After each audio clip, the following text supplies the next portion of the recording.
Welcome back once again to our series of lectures on the foundations of Western civilization. This time, lecture number 46, we're going to continue our discussion of the religious history of the 16th century in Europe, the period that we have called the Reformation or the Reformations. Now, in our last lecture, we left off at the end with a question. What was the Catholic Church doing while the magisterial reformers were offering their teachings and offering their particular forms of ecclesiastical organization to the European world?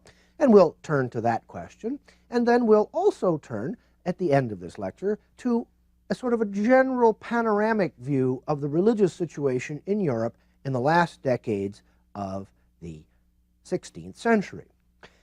Now, I hope by now it's become clear that from one point of view, the older polemical tradition to which I referred at the very beginning, not of the last lecture, but of the one before that, namely the view that the 16th century was somehow a sports field on which there were Catholics over here and Protestants over there, is a terribly superficial and inadequate view, not least because there were indeed, as we've seen, a variety of different forms of Protestantism. Now, in this lecture, we're also going to notice that there were a variety of forms of Catholicism as well.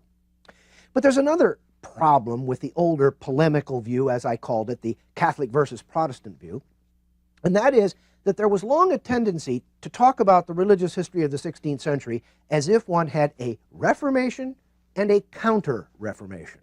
First you have the Protestant reformers, then the Catholics responded to them. Well, in fact, that view warps our perspective badly. It simply bends it out of all recognizable shape. We might notice, for instance, the Catholic Church began a very wide-ranging program of reform before the magisterial reformers had begun their work, or even as the early magisterial reformers were setting to work. That's part of the reason that over the last 2 or 3 lectures, I've asked you to remark closely the dates of people's lives so that we can see in what generation they fit and who was contemporary with whom and when these people were working at the same time.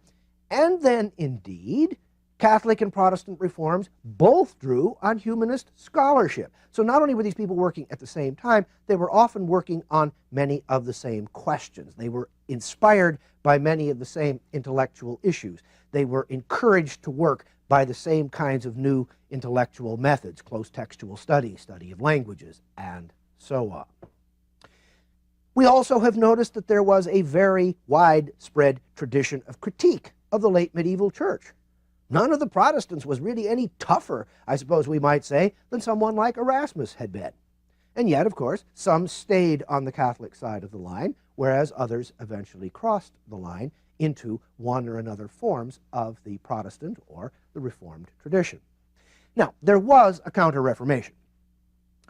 But the Counter-Reformation was a relatively limited project, as we'll see as we go along here, and its heyday really fell in the period from about 1550 to 1650. So what we want to do for the next few minutes here is build our way back to about the year 1550. Again, nothing sacred about that year, it's notional. We have built our way to that year with Luther and Zwingli and Calvin. So now we want to kind of go back and build our way to that year, asking questions about what was going on in Roman Catholic Europe during this same period of time. Then we'll have something to say about the period after 1550 in our concluding remarks to this lecture. All right. Now, we have encountered the humanist element in the Catholic reforms in Desiderius Erasmus and Thomas More. Another very good example, who brings out a number of the elements, the dimensions of this age, is the Spanish cardinal, Francisco Cardinal Jiménez de Cisneros. Born in 1436, he died in 1517. Now, he had an interesting career with several quite remarkable turns in it. He studied in Rome. He received a very good education, an education that was at once traditionally Catholic and influenced, tinged by the new learning, by humanist studies. He then returned to Spain. He served in a series of ecclesiastical posts. He then entered a very strict monastery and won a reputation for great sanctity. In 1492, he was quite reluctantly called out of his monastery to become confessor, personal confessor, to Queen Isabella. Now, it's always the case that the confessor to a monarch is a person who is able to influence that monarch in important ways, and there certainly was healthy collaboration between Cardinal Jimenez and Queen Isabella in the years thereafter. Isabella charged him to reform the monastic order in Spain, particularly the Franciscans. Subsequently, she appointed him Archbishop of Toledo and Chancellor of Castile. This gave him a really broad array of platforms, we might say, on which to base himself, on which to undertake reforms in church and in state. Now, our concern is really with his work in the church. In the year 1500, very largely out of his own funds, Cardinal Jimenez was a man of some means, he founded the University of Alcalá to promote the new learning in Spain. In other words, to bring the humanist learning, the Christian humanism, to be sure, of the Northern Reformation, although, of course, the Iberian Peninsula is in a sense southern, but the idea of the Renaissance or the Italian Renaissance is always set against a Northern Renaissance. There's a certain anomaly then in Spain being south, but actually its Renaissance experience being, in a way, northern. Anyway, so he founds Alcalá to bring the new learning to Spain and to use it as the basis for reform in the clergy and in the church. Now, he invited scholars to come from all over Europe to join his new university. He attracted quite a number of interesting and important people. And one of the great projects of this new university was the Complutensian Polyglot Bible. Now, that's a mouthful. Complutum is Latin for Alcalá, or actually Alcalá is the Spanish form of the Latin complutum. And polyglot means multi-tongue, multi-language. All right? This was a Bible produced in 6 large volumes, each volume printed in parallel columns with Hebrew, Greek, and Latin texts, with then a very elaborate scholarly apparatus at the foot of the page. So, as we have seen with, for example, Erasmus's edition of the Greek New Testament and so on, biblical studies were at the very heart of the earliest stages of the Catholic reform. Luther may have believed in sola scriptura, scripture alone. Calvin may have followed him in that, but the Bible was not uniquely the province of the Protestant reformers. Now, the work of Jimenez shows also the characteristic Catholic confidence that personal sanctity and great learning can join to produce genuine improvement. We've had occasion to see that for Luther, to a degree, and to Calvin, to an even larger degree, that formula doesn't work. That principle is rejected. But here we see this very clearly with Jimenez. Let's move on a little bit to reformers who are more strictly contemporary with Luther and Calvin. The Catholic Church's fundamental belief that reform within the institutional church would lead inevitably to reforms within the wider society produced a number of new religious orders and also some quite interesting and important and influential individuals.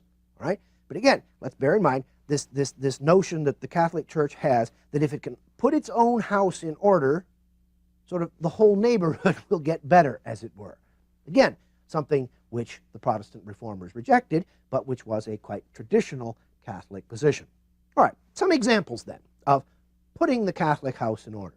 St. Filippo Neri, born in 1515, died in 1595, is a good example of a reformer who worked from the church to the wider world. He himself was a Florentine who moved to Rome, studied there, and then adopted a deeply austere form of religious life.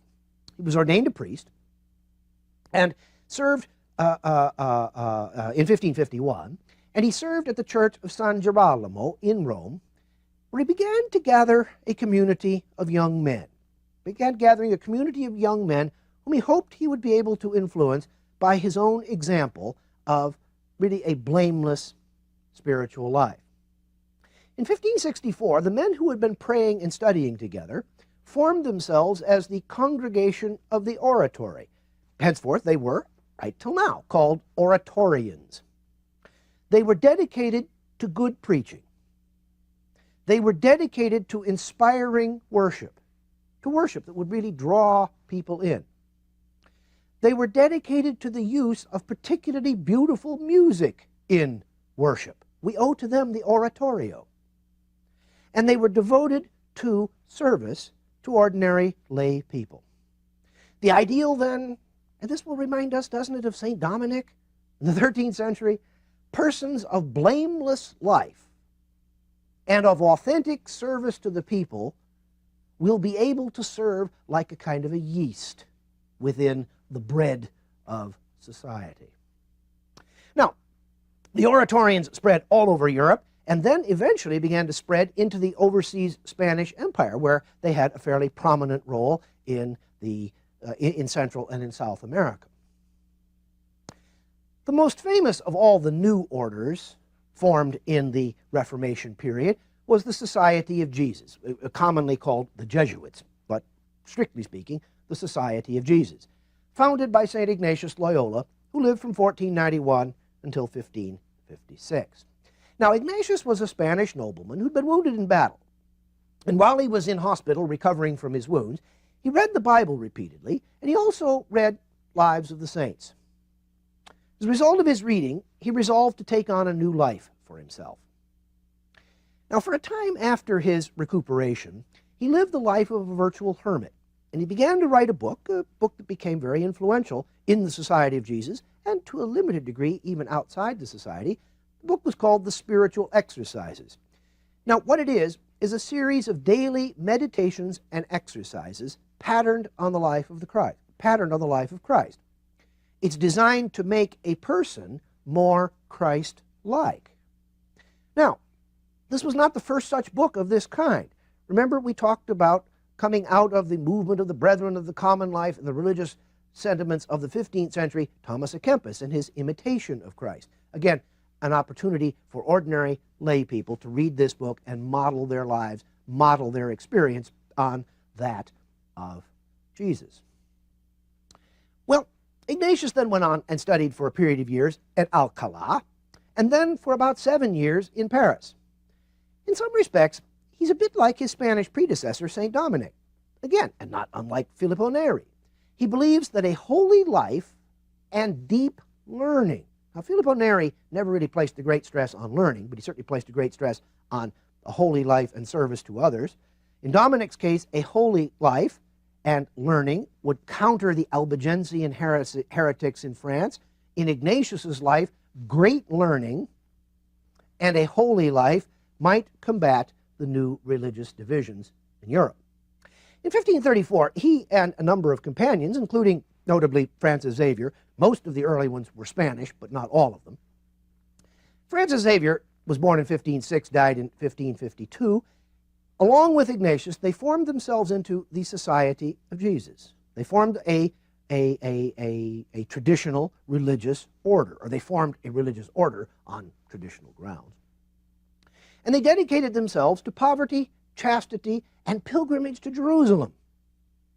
Now, as you heard me saying poverty, chastity, you expected me to say obedience. Well, originally their third vow was pilgrimage to Jerusalem, and then gradually that was changed to obedience to the Pope. That was changed within just a very few years. Ignatius and his followers went to Rome, where their devotion and their loyalty to the church overcame papal suspicions of new religious ideas. You know, this is, when we're into the 1530s, if somebody showed up in Rome and said to the Pope, Holy Father, I've got a whole new religious idea, what do you think? This was not a time when the Pope was likely to say, oh great, that's what we need is new religious ideas.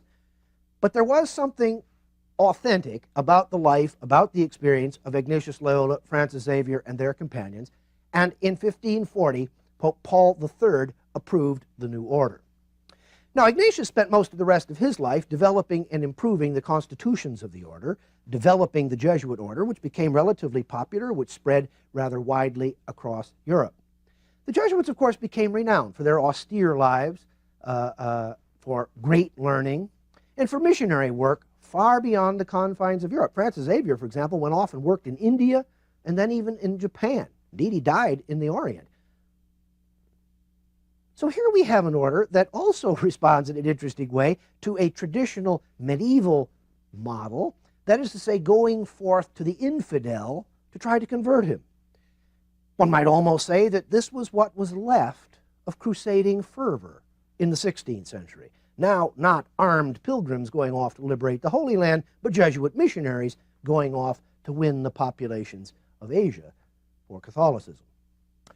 Women too, played a role in this reform movement of the Catholic Church in the 16th century. Let's mention, for instance, Angela Merici. Angela was born in 1474. She died in 1540. She created the Ursulines, an order of teaching women dedicated to St. Ursula. Now, Ursula was a legendary British Christian who was said to have been slaughtered along with 11,000 other virgins by the Huns. There is often in the lives of the saints a little bit that eludes precise historical analysis. But anyway, Angela dedicates then her order to St. Ursula. Now, Angela herself was in the first place a Franciscan tertiary. What that means is she was a lay woman who adopted some aspects of the lives of the Franciscans. She did not profess as a Franciscan nun. She spent some years teaching girls and attending to sick older women, and that was something like the kind of work that the Franciscans themselves had done in the 13th century. And then she formed the plan to create a school for girls. You know, up until now, though we've been talking about the new learning, the Renaissance, in either its Italian or its northern forms, and although certain women did write important books, there were female humanists, and although some women, particularly aristocratic women, though sometimes in Italy women from important merchant communities, were able to receive a considerable education, the new learning was very largely a male project. Well, Angela comes along and decides to found a school. In 1535, she created a school in Brescia, a town in the north of Italy, and she staffed it with women. Now, these women were going to lead a common life, but not be cloistered. In other words, they could go out into the world. And so, in a certain sense, the Ursuline order was founded, but not founded, strictly speaking, as an order of nuns. Here was another new religious idea in this very period when the church may not have been welcoming new religious ideas, but Paul III approved this order in 1544. Now, what was unusual, of course, was the idea of a community of women who would do some things in common but not be cloistered. There was a fear of scandal. Well, Paul decided to take a chance, as he had indeed done with the Jesuits. Now, very shortly after this, ecclesiastical authorities actually cloistered the women and sort of denied them their opportunity to function a little bit more widely in the world, but did not take away from them their schools. Indeed, Ursuline convents remained important schools, this is true in the United States, for girls until relatively recent times. There are still a few, there were formerly many more of them. So in a curious kind of way, here is a reform at the very heart of the Catholic Church that is designed in an interesting way to bring the new learning, to bring the Renaissance, as it were, to women, or in this case, to girls. The most famous Catholic woman reformer of the 16th century didn't found a new order. This was Teresa of Avila, 1515 to 1582. She revitalized the Carmelites, that's true, she was a member of an order, and Teresa led a reform within the Carmelites that led to an upsurge in the number of houses, which followed the very strict primitive rules of the Carmelite order, a late 13th, early 14th century order by origin. She had to overcome considerable opposition from a number of women who had joined Carmelite houses and who lived there under, we might say, somewhat relaxed circumstances. They led a rather elegant and pleasant lifestyle. Well, Teresa was having none of that. She wanted a much stricter form of life. Teresa was herself a prolific author of spiritual treatises, including an autobiography, which has been translated many times into a variety of languages and is a work of very considerable, for many people, a work of very considerable spiritual inspiration. She eventually came to be recognized as one of the Catholic Church's greatest theologians of prayer. Indeed, Pope Paul VI named her a doctor of the Church in 1970. In other words, one of those persons whose teachings are thought to be important and valuable for all Catholics everywhere. Well, perhaps those examples will illustrate a little bit the kinds of things that were going on in Catholic Europe at the time when Luther and Calvin, for instance, were undertaking their work in Germany and Switzerland, respectively.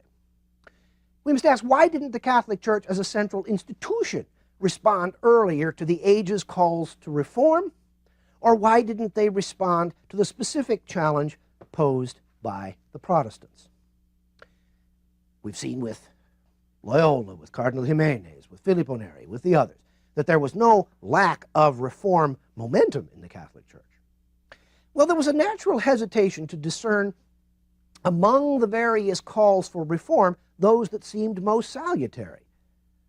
The late 15th and the early 16th century was a time when there were so many calls for reform of so many kinds by so many people in so many places that, in a way, one could say that the central government of the church was either paralyzed or prudent, and perhaps a little of both. Paralyzed because they just didn't know how to act in the face of all of this activity. Prudent because they thought, well, let's just wait and see how things work out. Popes had been stung by the challenges to their authority during the conciliar epoch. Not surprisingly, they were leery to new calls to curtail papal power.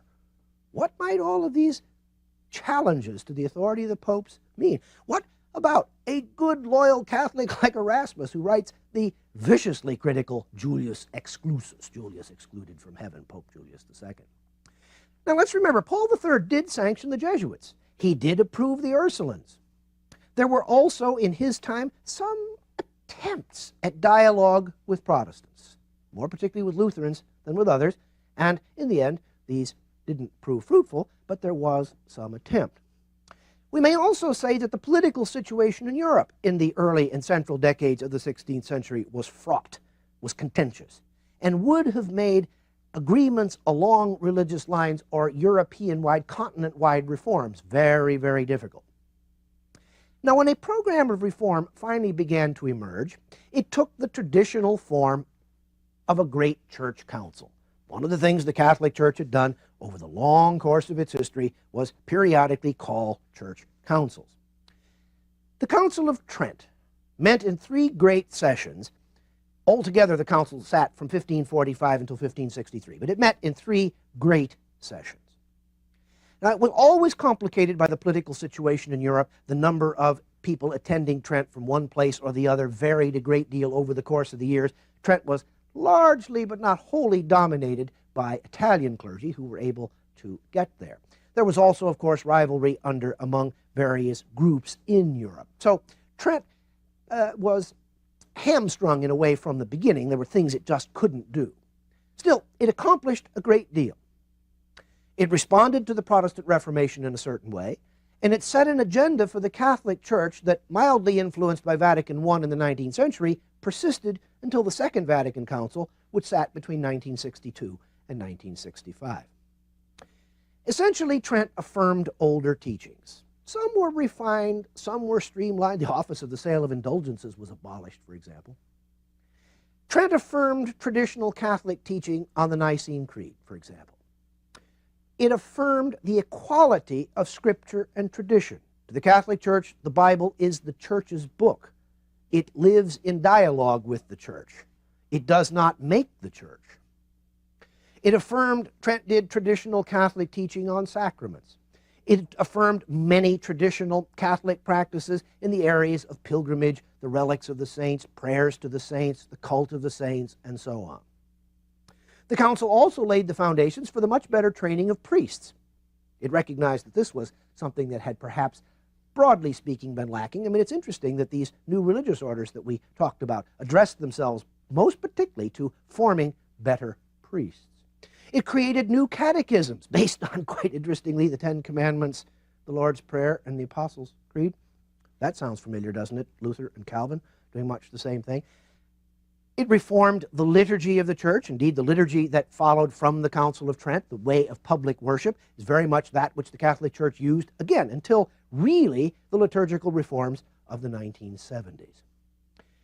From Trent onward, one can speak, I think, of a counter-Reformation. Now, the greatest gains came particularly in southern Germany and in Poland, where, especially through the work of the Jesuits played an important role here as teachers and as preachers. Many and large areas were won back from Protestantism. But on the whole, one mustn't say that Counter-Reformation captures the sense of the whole Catholic experience in the era of the Reformation. Now, let's survey briefly the religious situation at the end of the 16th century. Historians speak of confessionalization, the breaking down of Europe into a number of different religious confessions. The century had opened with the dominant Catholic Church, that was almost everywhere under sharp criticism. Through the century, a variety of new religious positions emerged. By the end of the century, the religious situation had hardened sufficiently that the future could now be seen pretty clearly. Well, Roman Catholicism in the first place, then, took definitive shape with the Council of Trent. And that shape is basically what would hold until the middle of the 20th century. And it was fundamentally an affirmation of what Catholicism had been from the patristic period. Lutheranism, in the form of the Augsburg Confession of 1540, a basic articulation of the central doctrines of Lutheranism, became dominant in many parts of Germany. Indeed, then, the Peace of Augsburg in 1555 set down the notion cuius regio eius religio, whose rule, his religion. The princes of Germany were given the right, given the power under the Holy Roman Emperor to declare whether their lands would be Protestant or Catholic. Persons in those lands, if, for example, a territory were declared to be Protestant, Lutheran in other words, Catholics could leave. They were free to leave. They would not be harassed, but they could not stay there and practice their faith. And the reverse was true in Catholic areas. Now, the solution ignored the Reformed tradition, and it ignored what we'll call in just a second the radical tradition, but it does represent, the Peace of Augsburg did, the first official toleration of religious diversity among Christians in Europe since Roman times. Lutheranism, and we mentioned this the other day, so I'll just repeat briefly, spread to Scandinavia and was theologically influential elsewhere, particularly in England, for example, and then eventually spread to the United States. Now, the Reformed tradition arose around Calvin's institutes. Calvinism became the major form of Protestantism in the parts of Switzerland that did not remain Catholic. Calvinism also dominated Christian experience in the northern Netherlands, what we would think of as Holland as opposed to the southern Netherlands that we would think of as Belgium. That area remained Catholic. The French Protestants, or Huguenots as they were called, were basically Calvinist in their orientation, as indeed were those in Scotland. So the Reformed tradition spread widely. The Reformation in England was in the first place a royal project. It was occasioned by Henry VIII's need for a divorce in order to secure an heir. Now that oversimplifies a little, but only a little. Initially, Henry wanted in England essentially a Catholic church without the Pope.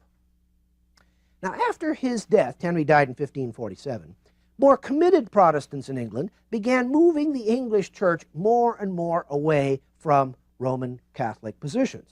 Now, very briefly, Queen Mary, Bloody Mary as she's sometimes called, 1553 to 58, tried but failed to re-Catholicize England. When Elizabeth came to the throne, she reigned from 1558 until 1603. When Elizabeth came to the throne, she was sure she didn't want Roman Catholicism. If she had chosen to be Catholic, she would be illegitimate. If she were illegitimate, she couldn't be queen. So in a certain sense, the choice was clear. But she faced Protestants of both Lutheran and Calvinist traditions. And what she wanted was a kind of a balancing act between them. And she got this in 1569 with the Book of Common Prayer, a compromise that we speak of as Anglican, a particular English form of Protestantism in worship and in theology. Finally, there were the radicals. Now, this is not a term of abuse. They sometimes used it of themselves. It refers to people who got right to the root of things. Root in Latin is radix. A radical is somebody who gets right to the root of things. Now, the dominant stream in the radical Reformation came to be called Anabaptists, or rebaptizers. These were basically people who felt that all the other reformers were still tainted with papism, that they had not gone far enough, that they retained too much of the old ways. This was true, they felt, of the Lutherans. It was true, they felt, of the Calvinists. Among their distinctive teachings were a rejection of infant baptism. They believed in believer baptism. Persons should be baptized only when they themselves could make a profession of their own faith. They believed in a congregational concept of church polity, no great hierarchy, pope, archbishops, bishops, and so on.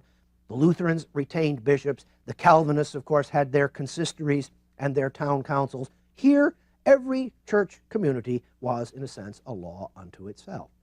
They believed in a complete separation of the world as far as possible. We see this still today in Mennonite communities, Amish communities, and so on, who are the direct heirs of the radical Reformation, or Anabaptist. Not surprisingly, the Anabaptists had tended in the 16th century to collect on the frontiers in remote rural districts, in places where they were not so likely to be harried by their opponents. When they came, for example, to the New World, again, they tended to go to the frontier where they could practice their particular form of religion without harassment by others.